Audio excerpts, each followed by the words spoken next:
മനസ്സിലായോ? അവര് അഭിനയിച്ചത് അങ്ങനെയാണ്, ഒരു മണ്ടനും മണ്ടത്തിയായിട്ടാണ് ബിഗ് ബോസിൽ അഭിനയിച്ചത്. അപ്പൊ ബിഗ് ബോസിൽ ഇപ്പൊ അഭിനയിച്ചുകൊണ്ടിരിക്കുന്ന ഒരു മണ്ടത്തി എന്ന ലെവലിലാണ് അനുമോൾ. സീരിയസ്ലി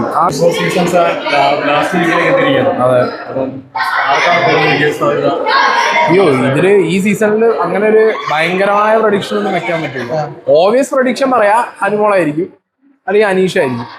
ഞാനൊരു വിയേർഡ് ആയിട്ടുള്ള പ്രഡിക്ഷൻ നൂറേനെയും നോക്കുന്നുണ്ട്. മേ ബി നൂറയ്ക്ക് ചാൻസ് ആണ്. ഈ അനീഷ് അനുമോളെ വിവാഹം കഴിക്കാൻ ചാൻസ് ഉണ്ട് എന്നൊക്കെ പറയുന്നുണ്ട്. അങ്ങനെ ചാൻസ് അല്ലല്ലോ, അയാൾ നേരിട്ട് ചോദിച്ചില്ലേ, അതിനുള്ള മാന്യത അയാൾ കാണിച്ചു. പിന്നെ ഗെയിം ആണോ അല്ലേ എന്നുള്ളതൊക്കെ അങ്ങനെ പുറത്ത് വന്നാലേ നമുക്ക് മനസ്സിലാവും. ചിലപ്പോൾ അതിനകത്ത് പറയില്ലായിരിക്കും. അല്ല, പുറത്തുനിന്ന് നോക്കുമ്പോ ഒരു നാടകമാണെന്ന് തോന്നുന്നുണ്ട് അനുമോളുടെ.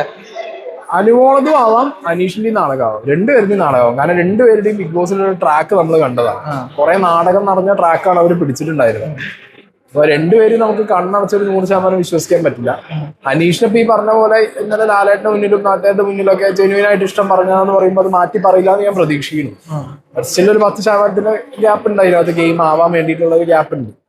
അനുമോളുടെ ഭാഗത്തു നിന്ന് സത്യം പറഞ്ഞു കഴിഞ്ഞാൽ ഇമ്മച്ചുവറാണ്, ഭയങ്കര ഇമ്മച്ചുവർ. അപ്പൊ കുറെ ആൾക്കാർ പറയും അതൊരു സ്ത്രീ ആയതുകൊണ്ട് അവർക്ക് പെട്ടെന്ന് നോ പറയാൻ പറ്റില്ല. നോ പറയേണ്ട ആവശ്യമില്ല. ഇന്നലെ ലാലേട്ടന്റെ മുന്നിൽ ഫ്രണ്ട് എന്ന് പറഞ്ഞു, നേരെ മറിച്ച് അപ്പുറത്ത് പോയി ആദിലെന്ന് പറയുന്നത് സംസാരിക്കുമ്പോൾ ബ്രദർ എന്ന് പറയുന്നുണ്ട്. അത് ഓബിയസ്ലി ലാലേട്ടന്റെ മുന്നിൽ തന്നെ ബ്രദർ എന്ന് പറഞ്ഞാൽ മതി, വേറെ കുഴപ്പമൊന്നുമില്ല. ഈ കപ്പടിക്കാൻ തീരെ ചാൻസ് ഇല്ലാത്ത ഒരാളായിരുന്നു ഷാനവാസ്. ഷാനവാസിന് ഭയങ്കര പ്രേക്ഷകരുടെ പിന്തുണ ഉണ്ടല്ലോ, സീരിയൽ താരങ്ങളുടെ. ഏത് താരം? തീരില്ല. അപ്പൊ അനുമോൾക്കുള്ളത് എന്താ? അനുമോളെ വെച്ച് നോക്കുമ്പോ ഷാനവാസിനുണ്ടോ? ഷാനുമോൾക്കുള്ളത് PR വോട്ടുകളാന്ന് പറയുന്നുണ്ട്. എടാ, PR ആണെങ്കിൽ എന്താ, വോട്ട് കൗണ്ട് ചെയ്യൂലോ. ഇനി എന്നെ സംബന്ധിച്ചിടത്തോളം ഒന്ന് സാബുമാനാണ്. സാബുമാൻ ഇന്ന് പോവോ ഇല്ല എന്നുള്ളത് കണ്ടറിയാം. സാബുമാൻ പോയാൽ പിന്നെ ആ വീടിനകത്ത് തീരെ ചാൻസ് ഇല്ലാത്ത ഷാനവാസിനാണ്. ഇപ്പൊ റീസെന്റ് ആയിട്ടുള്ള ഒരു ഇന്റർവ്യൂവിൽ പറഞ്ഞിട്ടുണ്ടായത് ഭയങ്കരമായിട്ട് വൈറലായ സ്റ്റേറ്റ്മെന്റ് ആയിരുന്നു. കഴിഞ്ഞ പ്രാവശ്യം ജിൻഡോക്ക് എന്താണ് കിട്ടിയത്? ഒരു മണ്ടന് കിട്ടി, എടുത്തൊരു മണ്ടത്തേക്ക് കിട്ടും. ജിൻഡോക്ക് കിട്ടിയത് മണ്ടന് കിട്ടി, അനുഭവം കിട്ടിയ ഒരു മണ്ടത്തേക്ക് കിട്ടും. ഞാൻ പറഞ്ഞത് അവർ പേഴ്സണൽ ലൈഫിൽ മണ്ടത്തി ആയതുകൊണ്ടല്ല, മനസ്സിലായോ? അവര് അഭിനയിച്ചത് അങ്ങനെയാണ്, ഒരു മണ്ടനും മണ്ടത്തിയായിട്ടാണ് ബിഗ് ബോസിൽ അഭിനയിച്ചത്. അപ്പൊ ബിഗ് ബോസിൽ ഇപ്പൊ അഭിനയിച്ചുകൊണ്ടിരിക്കുന്ന ഒരു മണ്ടത്തി എന്ന ലെവലിലാണ് അനുമോൾ. സീരിയസ്ലി ആണ്.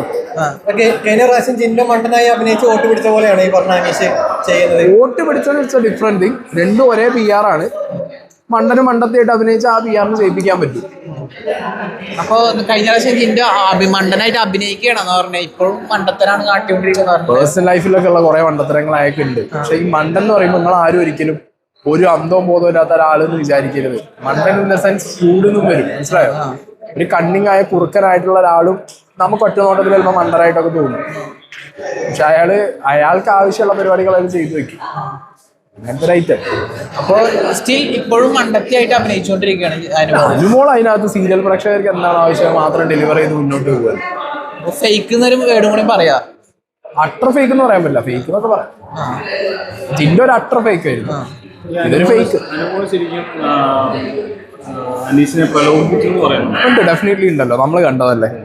ആദിലും നോറയും കൂടിയും അനീഷ് കിടക്കുന്ന കട്ടിലിന്റെ കാലിന് ഇരുന്നിട്ടാണ് ഇനി ഇത് കൂടുതൽ പറഞ്ഞ. അതിൽ അതിൽ ചോദിക്കുന്നുണ്ട്, നീ ഇത് കൈവിട്ട് പോകുമെന്ന് ചോദിക്കുന്നത്. ഇല്ല, അങ്ങനെ അത് എൻജോയ് ഉണ്ട് ഇതൊക്കെ പറഞ്ഞുള്ള ഒരു കോൺവെർസേഷൻ നമ്മളെല്ലാവരും കണ്ടതാണ്. സോ അത് ഓൾറെഡി അനുമോൾ ഇട്ട് കൊടുത്തതാണ്. അനീഷ് ജിസേലിനോടും ഈ പറഞ്ഞ അനുമോളോടും ഒരു സംഭവം തോന്നിയല്ലോ പറഞ്ഞു. ഇപ്പൊ ജിസേൽ ഉണ്ടെന്നുണ്ടെങ്കിൽ ഇപ്പൊ ജിസേലിന്റെ അടുത്ത് അനീഷിന് ഇത് തോന്നിയിരുന്നു. ജിസേലിനോട് ഞാൻ തോന്നി എന്ന് പറഞ്ഞിട്ടില്ലല്ലോ. ജിസേലും അനുമോളും അടുത്ത് വന്നിരിക്കുമ്പോ ഒരു കുളിർമാന്നുള്ള രീതിയിലാണ് പറഞ്ഞു. ചുമ്മാ അതൊക്കെ അങ്ങേരാണ്ട് പറഞ്ഞു പോയിന്നേ ഉണ്ടാവുള്ളൂ. തോന്നിയത് അനുമോളോടായിരിക്കാം. ജിസേൽ ഉണ്ടെങ്കിൽ തോന്നാനുള്ള ചാൻസ് ഒന്നും ഞാൻ കാണുന്നില്ല. കാരണം അങ്ങേരെപ്പോഴും ഒരു മറ്റേ കുലപുരുഷൻ കുലസ്ത്രീ ലൈനിൽ പോണ ഒരാളാ തോന്നുന്നത്. അനീഷ് ഒരു കോഴിയായിട്ട് പ്രഖ്യാപിക്കാൻ പറ്റും. കോഴിയൊന്നുമില്ലടാ. അപ്പൊ ഞാൻ പ്രണയിച്ച് കല്യാണം കഴിച്ച ഒരാളാണ്. എന്നോട് ഞാൻ കോഴിയാണെന്ന് ചോദിച്ചാൽ ഞാൻ സമ്മതിച്ചു. കോഴി എന്ന് പറഞ്ഞു കഴിഞ്ഞാൽ ഓണയർ കേരളയാണ്. എല്ലാരും പിന്നാലെ കടന്ന് കോഴിത്തരം ചോദിക്കുന്നവൻ. അല്ല, കോഴി നിലവിൽ കോഴിയായിട്ട് ഒരാളുണ്ട്. അതിൽ ആരെ ശരിക്കും കോഴി എന്ന് പറഞ്ഞാൽ എന്താ എന്ന് പറഞ്ഞാൽ എല്ലാവരോടും അവരുടെ കൂടെ കിടക്കുന്നു, അവരുടെ പെണ്ണുങ്ങളുടെ കടന്ന കോഴിയാ? അല്ല, അങ്ങനെയാണ്. അല്ല, സ്വാഭാവികമായിട്ട് അങ്ങനെ വരുമല്ലോ. കോഴി എന്ന് പറയുമ്പോൾ പെണ്ണുങ്ങളെ കൂടെ എന്താണ് കോഴി? അതാണ് ഞാൻ ചോദ്യം. What is കോഴിത്തരം? സ്റ്റോക്കിംഗ് ആണ് കോഴിത്തരം, അല്ലേ? ഫ്ലേട്ടിംഗ്. നമ്മളെ അജ്മൽ ഇന്റലിജൻസ് പോലുള്ള പരിപാടി ചോദിച്ചാൽ നമുക്ക് കോഴി എന്ന് പറയാം. അതിനകത്ത് അങ്ങനെ സാധനം കാണിച്ചത് ആരുമായിട്ട് എനിക്ക് തോന്നുന്നത്. ഈ സീസണിൽ അങ്ങനെ ആരും അങ്ങനെ കോഴി പരിപാടി ഒന്നും കാണിച്ചില്ല. അത് പരതി നടന്ന് സ്റ്റോക്ക് ചെയ്തിട്ടൊന്നും. അപ്പൊ കുറുക്കൻ ആരായിരിക്കും? കുറുക്കൻ അതിനകത്ത് ഡെഫിനറ്റ്ലി അനീഷാണ്. അനീഷ് കുറുക്കനാണ്.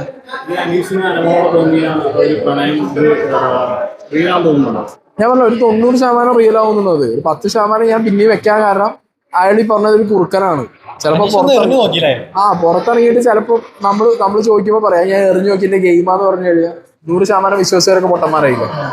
അനീഷ് വന്നിട്ടുള്ളത് സ്ത്രീകൾക്കെതിരെ ഇതൊക്കെ മാറണം. മനുഷ്യന്റെ അവസ്ഥയാണ്. സ്ത്രീ വിരോധി ആയിട്ടുള്ള ഒരാൾക്ക് വേണമെങ്കിൽ സ്ത്രീകളെ ഇഷ്ടപ്പെടുന്ന ഒരാളാവാം. അതൊക്കെ മാറിയാ മനുഷ്യന്റെ ജീവിതം. മനുഷ്യന്റെ മാറ്റങ്ങൾ ഓന്തെന്ന് പറയാൻ പറ്റില്ല. അതെങ്ങനെ പറയാൻ പറ്റുക? നിലപാടല്ലേ മാറ്റാൻ പറ്റും, അല്ലാതെ വേറൊന്നും മാറ്റാൻ പറ്റില്ല. ഈ സീസണിലേ ടാസ്ക് വൈസ് ഉള്ള കണ്ടന്റുകളില്ല, ഓർഗാനിക് ആയിട്ട് വരുന്ന കണ്ടന്റ് ഇല്ല. ഒക്കെ അവരെന്നെ പഠിച്ചു വന്ന സാധനങ്ങൾ അടിച്ചുകൊണ്ടിരിക്കുകയായിരുന്നു പേഴ്സണലി. അങ്ങനത്തെ സാധനങ്ങളാണ്. ഒക്കെ ഒരുമാതിരി പേഴ്സണൽ പ്രശ്നങ്ങളും അവരുള്ളിലുള്ള തമ്മിലുള്ള ഗ്രഡ്ജൊക്കെ ആയിട്ട് പോയി. ടാസ്ക് എന്ന് വന്ന അടികളൊക്കെ വളരെ കുറവാണ്. ഈ ഫുഡിന്റെ കാര്യം ചോദിക്കുമ്പോൾ രാവിലെ എത്ര ചപ്പാത്തി കിട്ടിഞ്ഞു? 2 ചപ്പാത്തിയാണ് ബിഗ് ബോസ് കൊടുക്കണമെന്ന് പറഞ്ഞു. അങ്ങനെയാണ് ബിഗ് ബോസ് എന്തെങ്കിലും ചപ്പാത്തി കൊടുക്കേണ്ട ആവശ്യം? അല്ലെങ്കിൽ സാറിന് ഡിവൈഡ് ചെയ്യുമ്പോൾ രാവിലെ അങ്ങനെ ഡിവൈഡ് ചെയ്യാൻ ബിഗ് ബോസ് പറയുന്നില്ല. നമുക്ക് ആട്ടമാവ് തരും. ആട്ടമാവ് ഒന്നില്ലെങ്കിൽ ചപ്പാത്തി ആക്കാം, അല്ലാന്നുണ്ടെങ്കിൽ ദോശ പോലെ ചൂടാം. ഇത് നമ്മളെ ഇഷ്ടമാണ്, നമ്മൾ എന്ത് ചെയ്യണം എന്നുള്ളത്. ഇപ്പൊ ഞാൻ അരി കഴിക്കാറില്ല. വളരെ പൊതുവേ കുറവാണ് അരി കഴിക്കുന്നത്. അരി ആഹാരങ്ങൾ വളരെ കുറവാണ്.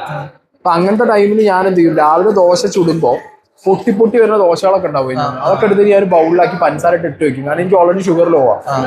ഞാനത് മെയിൻറ്റെയിൻ ചെയ്യാൻ വേണ്ടി ഞാൻ ഓൾറെഡി എല്ലാവരോടും പറയും, ആര് ക്യാപ്റ്റനായാലും പറയും എനിക്ക് ഷുഗർ ലോ ആയിട്ടുള്ള ഒരാളാണ്, എനിക്ക് ശേഷം പഞ്ചസാര എടുത്ത് മാറ്റി വെക്കണം. അതുകൊണ്ട് ഞാൻ ഒരു ബൗളിൽ ദോശയും സാധനം മാറ്റി വെച്ച് ഞാൻ 3 നേരം ദോശ കഴിച്ച സമയങ്ങളുണ്ടായിരുന്നു.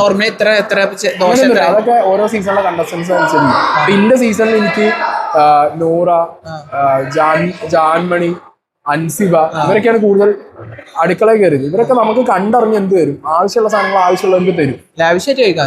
ഈ സീസണിലെ പോലെയല്ല, ഉള്ളത് നമുക്ക് നല്ലോണം തരുമോ. ഞങ്ങളുടെ സീസണിൽ അങ്ങനെ ഫുഡ് കിട്ടാതെയോ അല്ലെങ്കിൽ തന്നില്ല എന്ന് പറഞ്ഞ അടിയൊന്നും ഉണ്ടായിട്ടില്ലല്ലോ. ഇല്ലാത്ത നമ്മൾ കട്ടെടുക്കലുണ്ട്. പക്ഷെ ഈ പറഞ്ഞ പോലെ നമ്മളെ സീസണിൽ എല്ലാവരും കറക്റ്റ് തന്നിരുന്നു. ഇപ്പൊ ബിഗ് ബോസ് സീസണിലേക്ക് പോകുമ്പോ എത്ര വെയിറ്റ് ഉണ്ടായിരുന്നു? ബിഗ് ബോസ് സീസൺ തിരിച്ചു വരുമ്പോ 89 കിലോ ഉണ്ടായിരുന്നു. 69 കിലോ. എനിക്കും അർജുനും ബോഡി ഡിസ്മോർഫിയ ഉള്ള ആൾക്കാരാണ്. എനിക്ക് 2 പേർക്കും ബോഡി ഡിസ്മോർഫിയ ഉണ്ട്. ഭംഗി വെച്ച പോലെ തോന്നിയില്ലേ? ഭംഗി വെക്കാനോ? ഞാൻ ഓൾറെഡി ഭംഗിയുണ്ട്, ഇത് വെക്കാനൊന്നുമില്ല. എനിക്ക് ഭംഗിയുള്ളതാ, അത് അടിച്ചാലും കഴിഞ്ഞാലും ഞാൻ ഭംഗിയുള്ളതാ. ഡയറ്റ് ചെയ്യുന്നതല്ല ബ്രോ. സാധനം എന്താ പ്രശ്നം അറിയോ? ഈ ബോഡി ഡിസ്മോർഫിയ പോലത്തെ ഒരു മെന്റൽ സ്റ്റേജിലുള്ള ആൾക്കാർക്ക് അതിനകത്ത് കയറുമ്പോൾ നമുക്ക് തന്നെ തോന്നും. ഞാനും അർജുനും ഭയങ്കര ഡിസ്കസ് ചെയ്താ. ഞാൻ ബിഗ് ബോസിന്റെ അടുത്ത് അവനും പോയി പറഞ്ഞിട്ടുണ്ട്. നമ്മൾ നോക്കുന്ന സമയത്ത് നമുക്ക് കണ്ണാടിയിലൊക്കെ നമ്മൾ വന്ന അതേ സൈസാണ്, നമ്മൾ കുറഞ്ഞുകൊണ്ടിരിക്കുക. നമുക്കത് മെന്റലി നമുക്കത് ഭയങ്കര ബാഡ് ഫീലിംഗ് ആണ് അതിനകത്ത്. ഇപ്പൊ റീസെന്റ് ആയിട്ട് അഖിൽമാരാർ സംസാരിച്ചപ്പോ അഖിൽമാരാർ റവന്യൂ ചോദിക്കണ്ടേ, അപ്പൊ റവന്യൂ പറഞ്ഞില്ല. പകരം എന്ന് പറഞ്ഞാൽ ഇപ്പൊ റോബിന്റെ 25 എന്ന് പറഞ്ഞ സീക്രട്ട് അതിന്റെ 55. പക്ഷെ അവര് ഇങ്ങനെ രണ്ടാളും പറയുന്നത് തെറ്റായ എമൗണ്ട് ആണ്, കള്ളത്തിനാണ് പറയുന്നതെന്ന് പറഞ്ഞു. അപ്പൊ അതിനോട് എന്താ പറയണ്ടേ? അല്ല, ഈ അഖിൽമാരാർക്ക് ഞങ്ങൾ എമൗണ്ട് അറിയാൻ ഒരു വഴിയില്ല. എങ്ങനെ അറിയാൻ പറ്റും? ഇപ്പൊ ഞാൻ വേറെ ആരുടെങ്കിലും ഒരു എമൗണ്ട് പറഞ്ഞു കഴിഞ്ഞാൽ എക്സാക്ട്ലി കറക്റ്റ് ആവുമെന്ന് എനിക്ക് തോന്നുന്നുണ്ടോ? ഞാൻ ഇന്നലെ പറഞ്ഞു ഷാനവാസിന് 25, അനുമോക്ക് 15 വന്നാ ഞാൻ പറഞ്ഞു. നമ്മളൊരു ഗസ്റ്റ് അടിച്ച് പറയാണ് ഒരാളുടെ അഗ്രിമെന്റ്. ഞാനിപ്പോ എന്റെ അഗ്രിമെന്റ് കൊണ്ടുപോയിട്ട് അഖിൽമാരാർക്ക് കാണിച്ചു കൊടുക്കൂ, ഏഷ്യാനെറ്റ് ആയ അഗ്രിമെന്റ് അഖിൽമാരാർക്ക് കാണിച്ചു കൊടുക്കൂ? ഇല്ല. ആ അഗ്രിമെന്റ് പേയ്മെന്റ് അഗ്രിമെന്റ്സ് ഒന്നും ആരും കാണിച്ചു കൊടുക്കാനോ ഡിസ്ക്ലോസ് ചെയ്യാനോ പോണില്ല. പക്ഷെ അയാൾക്ക് നേരിട്ട് അറിയാവുന്ന ഒരു വ്യക്തി അയാളുടെ സീസണിൽ എല്ലാ എമൗണ്ട്, അയാളെ കണ്ടസ്റ്റന്റ് എല്ലാ എമൗണ്ട് കാണിച്ചു നേരിട്ട് അറിയുന്ന ഏത് വ്യക്തി അയാൾക്ക് കാണിച്ചു കൊടുക്കണമെന്നുണ്ടെങ്കിൽ അത് ഏഷ്യാനെറ്റിലെ വ്യക്തിയോ. അതിനർത്ഥം അഖിലിന് ഏഷ്യാനെറ്റിലുള്ള വ്യക്തികളായിട്ട് നല്ല ടച്ച് ഉണ്ട് എന്നുള്ളതാണോ അയാൾ പറഞ്ഞത്? കമോൺ, ഞങ്ങൾക്കൊക്കെ ഏഷ്യാനെറ്റിലുള്ള ആൾക്കാർ, എന്റെ മോൾ ചാനലിലുള്ള ആൾക്കാർ ഈ ഷോ കഴിഞ്ഞപ്പോൾ അറിയാം. നമ്മളൊന്നും ഇത് ചോദിക്കുന്ന സമയത്ത് അവരവരുടെ ജോലി പോണ കാര്യങ്ങൾ ഡിസ്ക്ലോസ് ചെയ്യില്ല. അപ്പൊ സ്റ്റിൽ ഉറപ്പിക്കാണ് പെർ ഡേ 55. ഞാൻ പറഞ്ഞല്ലോ, ഇന്റെ എമൗണ്ട് അല്ലെങ്കിൽ ബാക്കിയുള്ള എമൗണ്ട് ഇതൊന്നും നമുക്ക് ഇപ്പൊ ഞാൻ പറയാം. നമ്മളെ എൻറ്റയർ ബിഗ് ബോസിന്റെ സീസണിൽ ഏറ്റവും കൂടുതൽ എമൗണ്ട് വാങ്ങിയ ഒരാൾ എന്ന് പറഞ്ഞു കഴിഞ്ഞാൽ ഒരിക്കലും ഒരു മറ്റേ ഫിലിം ഓർ മറ്റേ സീരിയൽ സെലിബ്രിറ്റി ആയിട്ടുള്ള ഒരു വ്യക്തി ആയിരുന്നില്ല. മനസ്സിലായോ? അതൊക്കെ അവര് പറയാൻ റെഡി ആണെങ്കിൽ പറഞ്ഞോട്ടെ. ഫസ്റ്റ് സീസൺ മുതൽ ഇങ്ങോട്ട് എടുത്ത് നോക്കുമ്പോൾ ഒരു ഫിലിം സെലിബ്രിറ്റി അല്ലെങ്കിൽ ഒരു സീരിയൽ സെലിബ്രിറ്റി അല്ല എന്ത് ചെയ്തത് ഏറ്റവും കൂടുതൽ പൈസ മേടിച്ചുള്ളത്, അത് വേറൊരാളാണ്. ഇതിന്റെ പ്രൊസീജിയർ എങ്ങനെയാ? നമ്മളെ ഡെയിലി പ്ലസ് നമ്മളുടെ മന്ത്ലി റവന്യൂ ഒക്കെ നമ്മൾ നെഗോഷിയേറ്റ് ചെയ്യുക. ചില സീസണിൽ ആ നെഗോഷിയേഷൻ നടന്നില്ലെങ്കിൽ അയാൾ എടുക്കില്ല. എന്നാണോ ബിഗ് ബോസിന് ഒരു വ്യക്തിന് ആവശ്യം, പറഞ്ഞ പൈസയും കൊടുത്ത് അവരെടുക്കും. കണ്ടന്റ് മിൽക്ക് ചെയ്യാൻ പറ്റിയ അവരെടുക്കും. അതെന്താ സീരിയസ് ആയിട്ട് എനിക്ക് കുറെ നല്ല അടി കിട്ടിയിട്ടുണ്ട്, പല പണിയും കിട്ടിയിട്ടുണ്ട്.